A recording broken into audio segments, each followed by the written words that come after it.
On our vacation, she said, I met someone who makes me feel alive. This is over. So I took the first flight home and changed the locks. She returned a week later to an empty apartment and a lawyer's letter. Hey viewers, before we move on to the video, please make sure to subscribe to the channel and hit the like button if you want to see more stories like this. Thanks. The Mexican sun felt like a blessing. It was a dry, clean heat that soaked into bones accustomed to the damp chill of home. I watched Chloe from my lounger. The way the light caught the sweat on her glass of margarita. The way she smiled. A real, unforced smile as she tipped her face to the sky. This was the view I'd been picturing for 11 months. Ever since I'd clicked purchase on the surprise vacation package, draining a savings account I'd labeled Future Fund. You're staring, Alex, she said without opening her eyes. Just memorizing it, I said. You happy? She cracked one eye open. I'm always happy. I let the comment hang in the air between us. A fragile thing. She wasn't, not always. The last 6 months at her marketing firm had been a grind, and she brought the stress home like a heavy coat she refused to take off.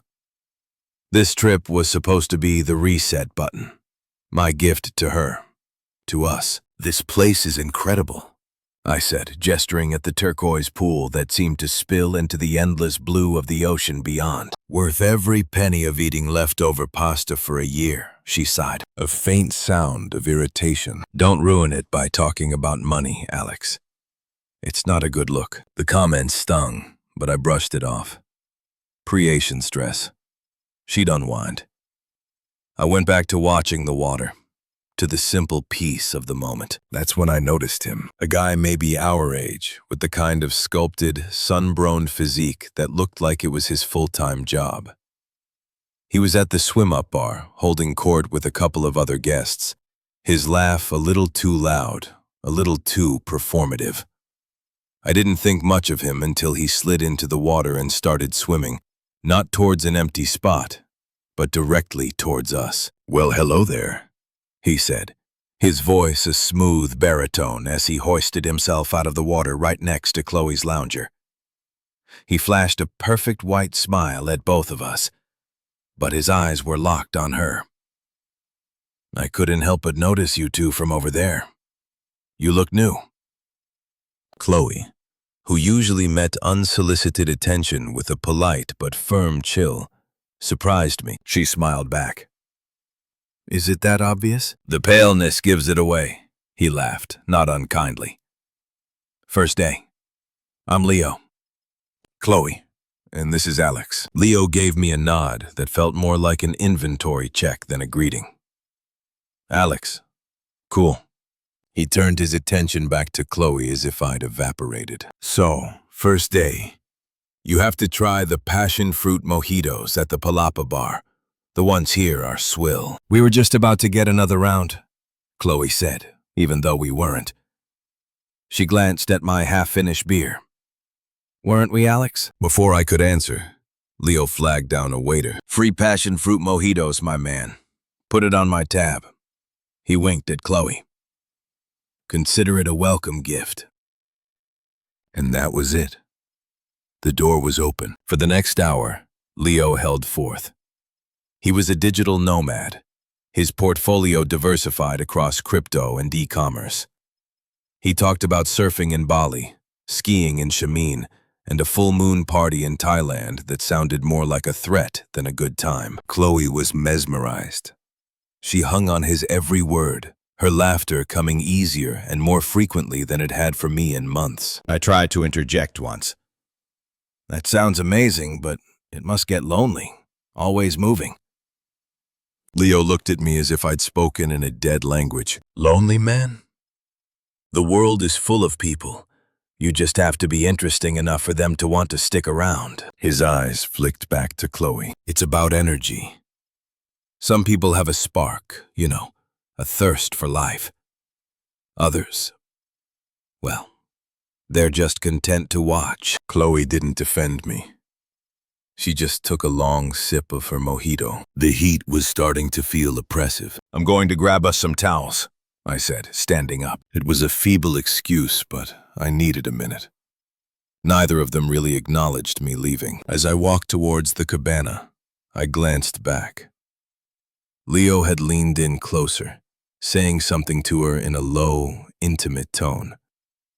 I was too far to hear, but I saw Chloe's face perfectly.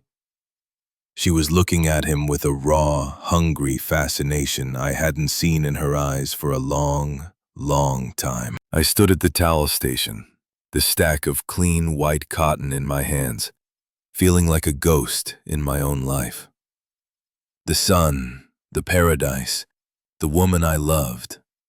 It was all still there, but a crack had formed, and through it, I could see the whole perfect facade beginning to splinter. The rest of the day passed in a blur of forced smiles and a simmering, silent dread in the pit of my stomach. Leo was a permanent fixture. He joined us for lunch, recommending dishes he insisted Chloe had to try. He commandeered the conversation, his stories growing more extravagant, his disdain for anything ordinary more pronounced. Every time I spoke, I felt Chloe's impatience like a physical pressure.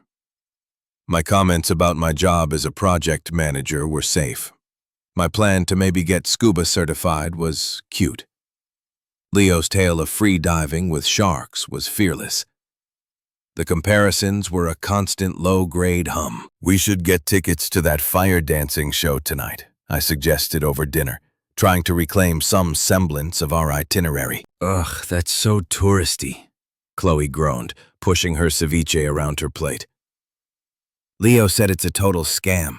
He knows a private beach club. That's the real experience." "Of course he does," I said, my voice flat. She shot me a look. "Don't be like that. He's just showing us a good time. You could stand to be a little more spontaneous, you know." The word hung in the air between us. Spontaneous. It was the same word she'd used when she talked about wanting to quit her job and travel with no plan and no savings. I'd called it irresponsible.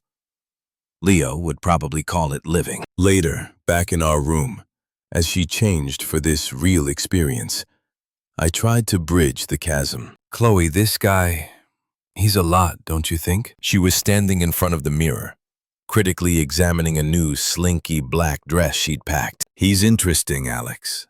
He's lived.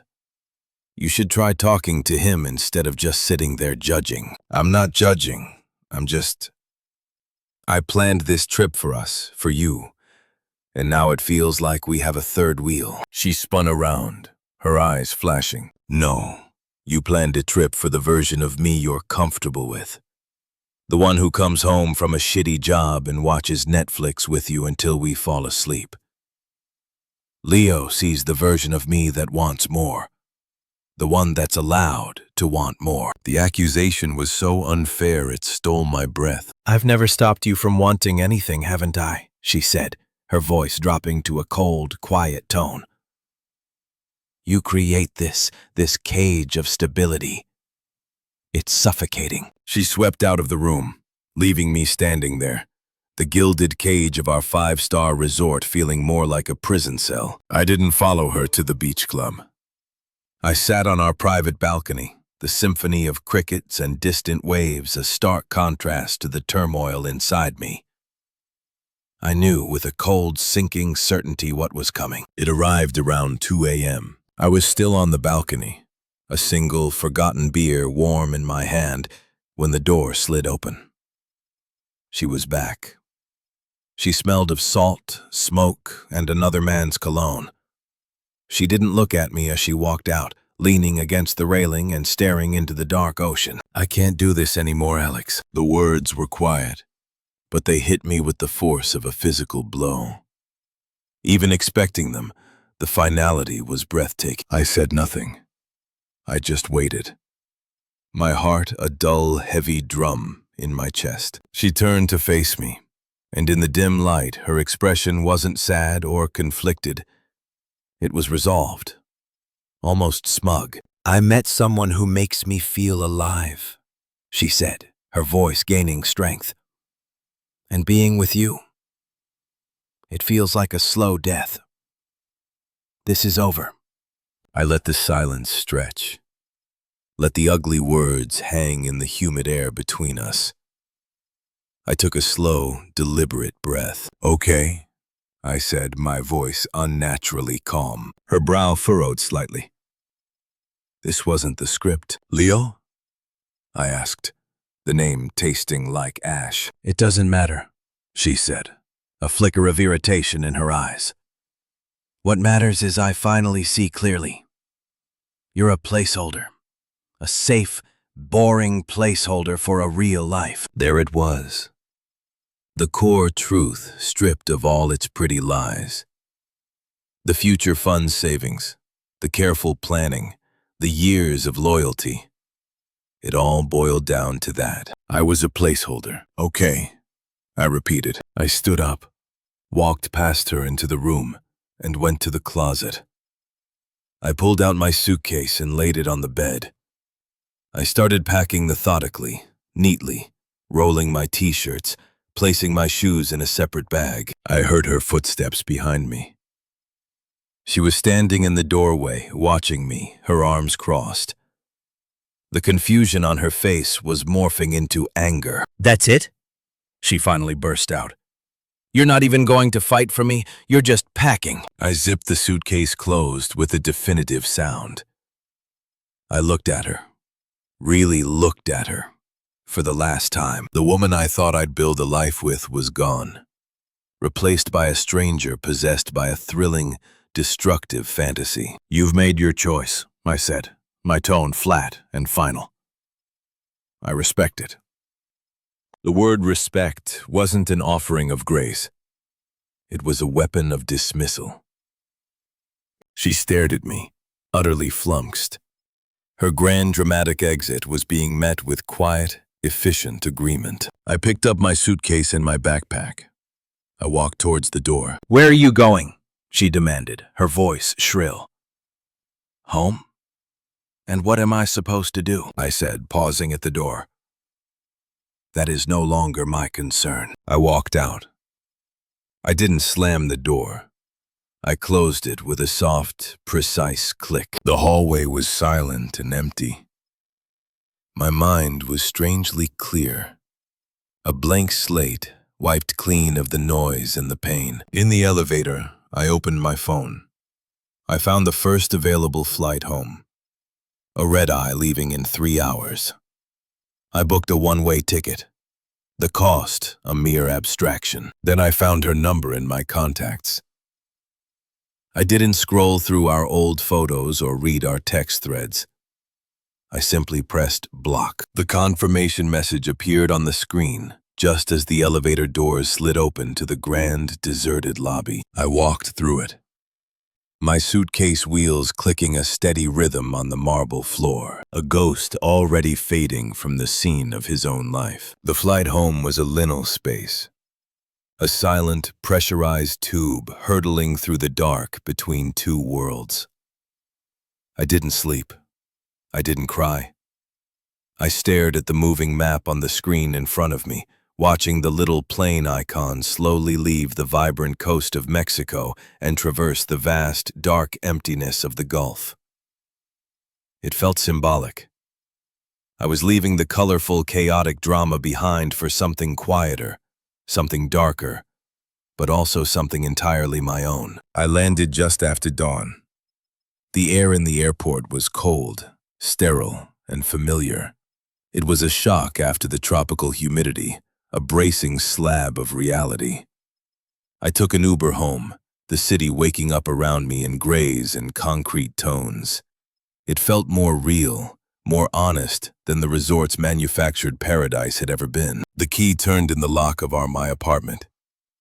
I pushed the door open and was met with a wall of silence. It was a heavy, expectant silence, thick with the ghost of her presence. The throw pillows she'd meticulously arranged, the specific brand of candle she loved on the coffee table.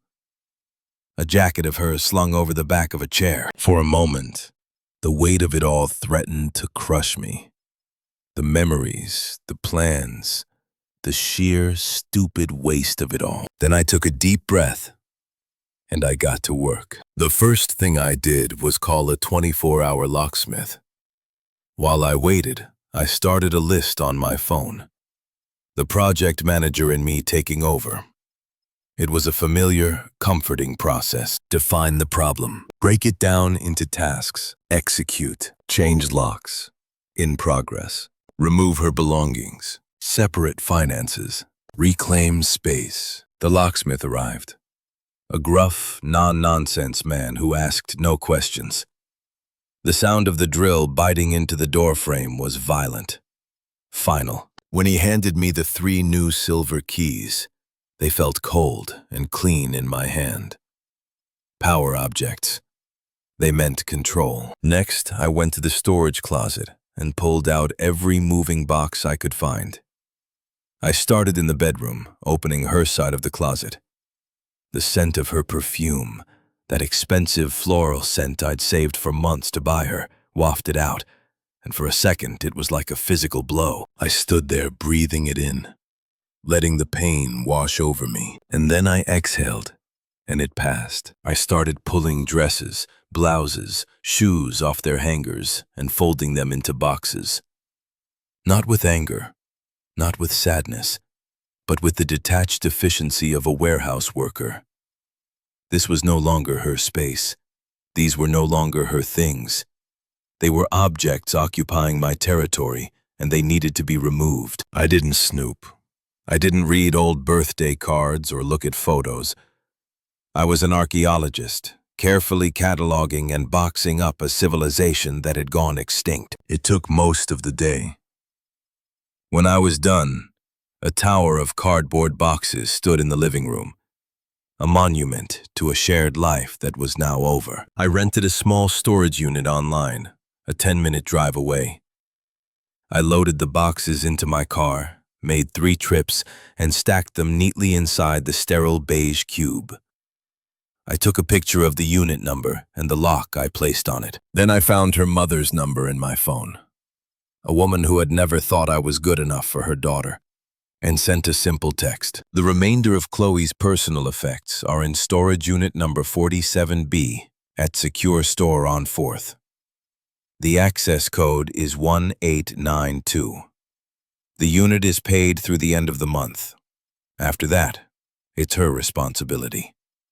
Do not contact me again. I blocked the number before any reply could come. The final, most crucial task was the lawyer. I found a family law firm with good reviews and scheduled a consultation for the following day. I walked in with a folder of our financial documents, joint bank account statements, the apartment lease, everything. The lawyer, a sharp, middle-aged woman named Ms. Evans, listened without expression as I laid out the facts. We are not married. She has abandoned the shared residence and, according to her own statement, the relationship. I have removed her belongings to storage to mitigate any claim of tenancy. I want her legally and financially severed from my life as completely and quickly as possible. Miss Evans nodded, a faint hint of approval in her eyes. That's refreshingly clear. We can file a petition action for the joint account and draft a formal letter severing any tenancy at will she might have. We'll have her served. Perfect, I said. I took a week off work. I wasn't hiding. I was recalibrating. I bought new bedsheets, a different color she would have hated. I threw out the candle and the throw pillows. I rearranged the furniture. I painted one accent wall a deep navy blue. With every change, the apartment felt less like ours and more like mine. The silence, once oppressive, began to feel like peace. The emptiness felt like space. Space to breathe, to think, to be just me. I didn't wonder what she was doing. I didn't picture her on the beach with Leo, living her real life. The part of my brain that was responsible for worrying about Chloe had been surgically removed. I was free. And while I was painting my wall and building a new life from the ashes of the old one, Karma was taking its own course, thousands of miles away. I didn't know it yet.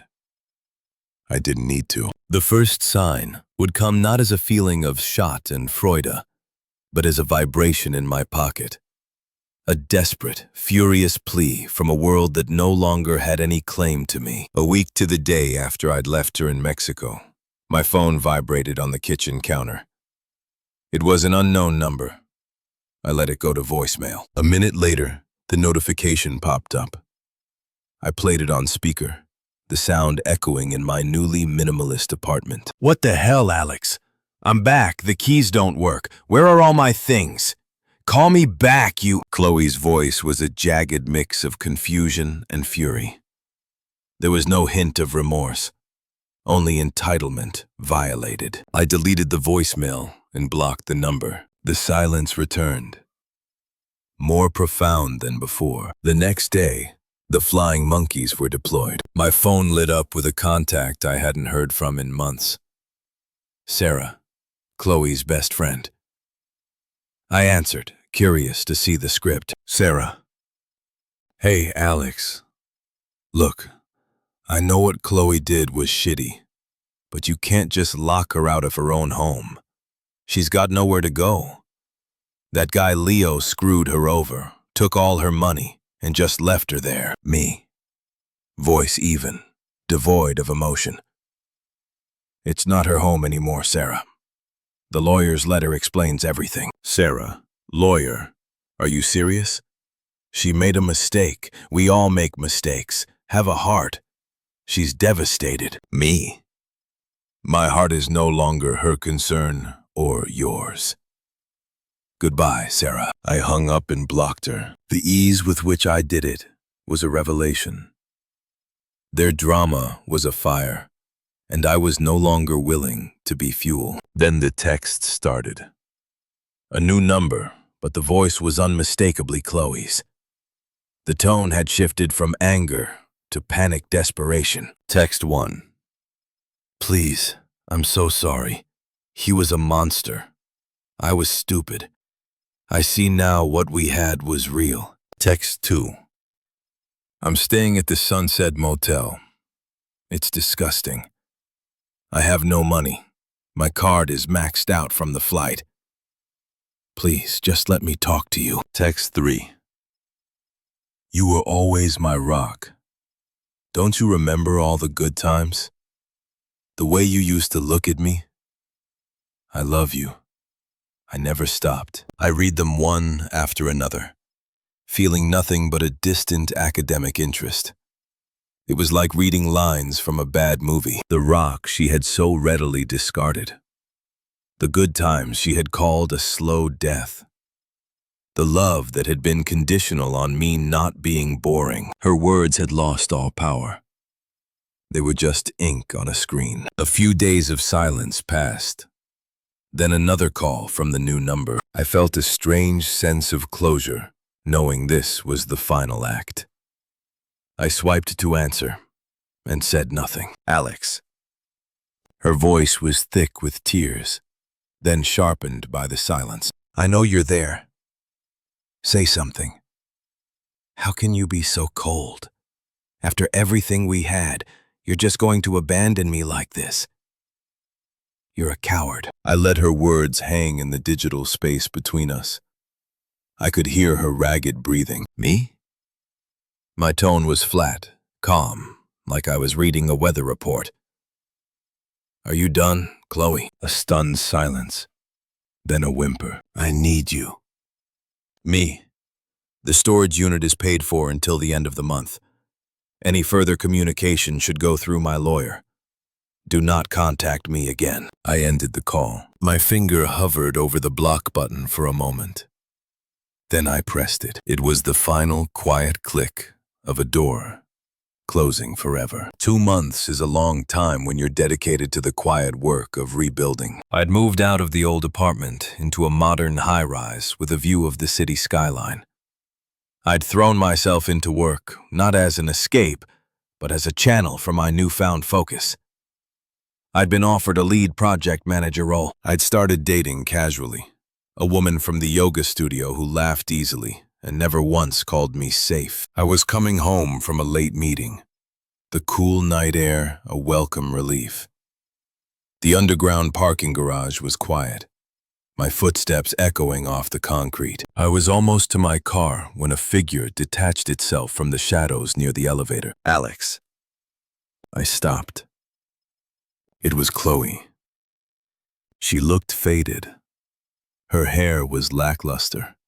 Her clothes looked slept in. And there was a frantic, hungry look in her eyes that I didn't recognize. Me? I didn't stop walking, just slowed my pace. There's nothing to talk about, Chloe. She hurried to catch up, falling into step beside me. We need to talk properly. I reached my car and pressed the fob.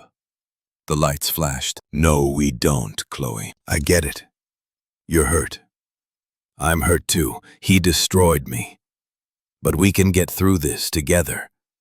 We can be stronger. Her voice was pleading, but with an undercurrent of demand, as if she were explaining a simple concept to a stubborn child. I stopped, my hand on the car door, and turned to look at her. I didn't feel anger.